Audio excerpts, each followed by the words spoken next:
আজকের ভিডিওতে আমরা একটা সুন্দর জিনিস নিয়ে আলোচনা করব, সেটা কি টেস্ট ক্রস এবং ব্যাক ক্রস। ক্লাস 10-এর আমাদের স্টুডেন্টরা দেখতে পাই যে এই জিনিসটা নিয়ে খুবই অসুবিধা হয়, এই টেস্ট ক্রস কী জিনিস আবার ব্যাক ক্রস কী জিনিস। 12-এ গেলে এটা ভালো করে লেখা থাকে, কিন্তু তোমাদের 10-এর বই দেখবে ছোট্ট একটা লাইন করে লেখা আছে টেস্ট ক্রস আর ব্যাক ক্রস কী। আসো আমরা ভালো করে জানি। আমরা আগে জেনে নিই টেস্ট ক্রস কেন করা হয়। টেস্ট ক্রস করা হয় মনে রাখবে জেনোটাইপ নির্ণয়ের জন্য। মানে মোটর গসটা কেমন, এটা কি লম্বা হবে না, এটা কি হবে শঙ্কর বেটে, তাই না? কিন্তু এখানে আমরা জেনোটাইপটা জানি না।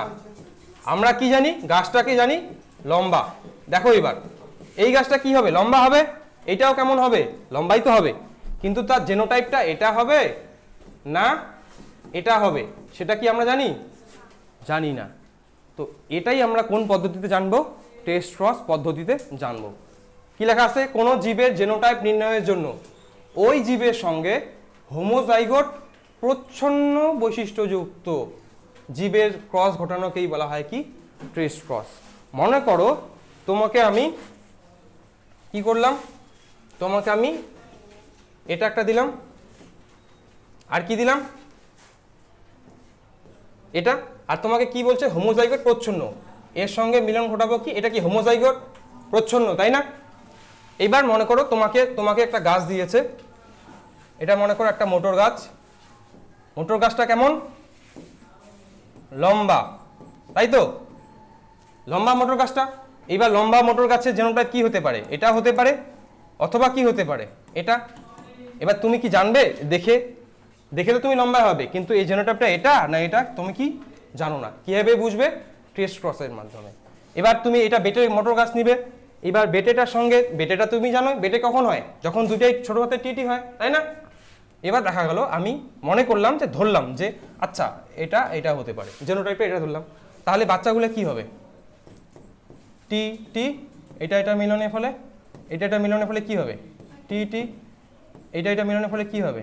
টি টি, তারপর এটা মিলনের ফলে কি হবে? ওই টি টি হবে। দেখো এবার চারটায় কি বের হলো আমাদের? শঙ্কর লম্বা বের হলো না?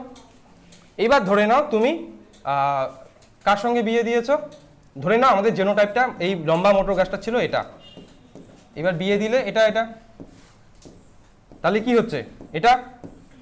এটা কি হবে? এটা কি হলো? এটা কি হবে? এটা এখানকার কি সবগুলা গাছে কি হবে আমাদের? লম্বা হবে।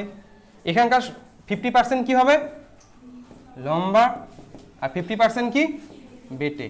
তাহলে তুমি এই লম্বা দেখে আর বেটে দেখে বুঝতে পারবে না যে জেনোটাইপটা কি ছিল, এটা ছিল না এটা ছিল। বুঝতে পারলে কি না? কিভাবে বুঝতে পারলে? টেস্ট ক্রস করে। টেস্ট ক্রসে কি করি? একটা জীবের সঙ্গে হোমোজাইগোট প্রচ্ছন্ন জীবের মিলন ঘটাই, তাহলে আমরা বুঝতে পারি যে জেনোটাইপটা কি, এটা জেনোটাইপ না লম্বা গাছটা জেনোটাইপ এটা। বুঝতে পারলে টেস্ট ক্রস? এটাই হলো আমাদের test cross.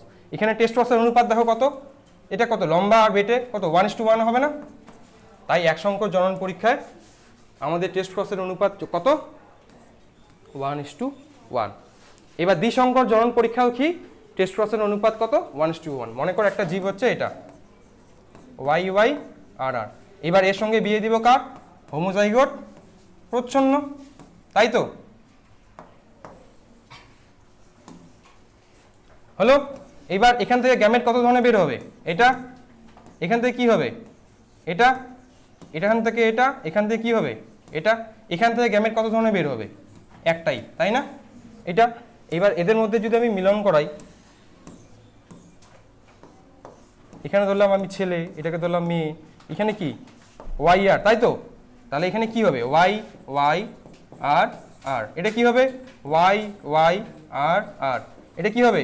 Y R R, Y R R। দেখো সবগুলোই আলাদা না, কোনোটার মধ্যে কোনো মিল আছে? এটা আলাদা, এটা আলাদা, এটা আলাদা, তাহলে কি এটা একটাই বেরোচ্ছে?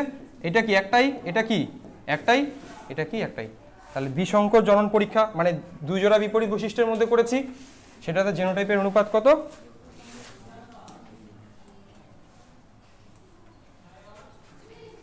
হ্যাঁ, টেস্ট ক্রস হয়ে গেল, এই তো কত 1:1:1। এখানেই তো ছিল, আমি অন্য জায়গায় যাচ্ছি। কীভাবে বের হইলে বুঝতে পারলে? এইটা কি হোমোজাইগোট প্রচ্ছন্ন, এটার সঙ্গে একটা যৌনিত জীবের, দেখি একটা জীবের মিলন ঘটালাম, তাহলে আমরা টেস্ট করে পাবো। ব্যাকক্রস কি? ব্যাকক্রস হচ্ছে, এবার আমরা জানবো কি ব্যাকক্রস। ব্যাকক্রস হচ্ছে বাবা মার সঙ্গে বাচ্চার মিলন। মনে করো বাবা মাটা কি ছিল, এটা, তার সঙ্গে আমি, এটা কি এক সংযোজন কি, এটা বাবা, এটা মা। মনে করো প্রথম বাচ্চা কি তৈরি হবে, এটা। এইবার প্রথম বাচ্চাটার সঙ্গে আমি মিলন দিলাম, মনে করো এটা বড় হাতের টিটির। তাহলে কি হবে বাচ্চাগুলো, টিটি, এটা মিলে, তারপর এটা কি হবে, এটা মিলে কি হবে, টিটি, এটা মিলে কি হবে, স্মল টি ক্যাপিটাল টি, এটা মিলে কি হবে, ক্যাপিটাল টি স্মল টি। হলো না? এখানে কি হলো দেখো তো ব্যাপারটা একবার, কতগুলো লম্বা বেরোলো এখানে, 4টাই লম্বা হবে, তাই না? অথবা আমি এই বাচ্চাটার সঙ্গে, এই প্রথম বাচ্চাটা কি, এটার সঙ্গে আমি কার মিলন দিলাম, এই মাটার বিয়ে দিলাম। তাহলে কি হবে এবার, টিটি, এটা মিলে, এটা মিলে কি হবে, ক্যাপিটাল টি স্মল টি, এটা মিলে কি হবে, স্মল টি, এটা মিলে কি, স্মল টি। বাবা মার সঙ্গে অপত্য বাচ্চার যদি মিলন কি আমরা কি বলি, ব্যাক ক্রস। ব্যাক ক্রস কেন করা হয়? ব্যাক ক্রস করা হয় আমার আকাঙ্ক্ষিত বৈশিষ্ট্যকে আনার জন্য। মনে করো আমার দরকার হচ্ছে, আমার কি দরকার, আমার অনেকগুলো বেটে গাছের দরকার। এবার বেটে গাছের যদি দরকার হয়, আমি কার সঙ্গে কার বিয়ে দিবে, এই অপত্যর সঙ্গে, এটার সঙ্গে যদি আমি, কোথায় গেল, হ্যাঁ, আমার মনে করো কি দরকার, বেটে গাছ দরকার। বেটে গাছ কোথায় তৈরি হচ্ছে দেখো তো, এইটার সঙ্গে তৈরি হচ্ছে না? এই বাচ্চাটার সঙ্গে আমি যদি এই মার বিয়ে দিই, তাহলে কি বেটে গাছ পাবো না আমরা দুইটা, 50%? কিন্তু এখানে আমার এবার যদি আমার দরকার প্রয়োজন পড়ে যে আমার লম্বা মোটর গাছ লাগবে অনেকগুলা, তাহলে আমি এটা দিলে পারবো?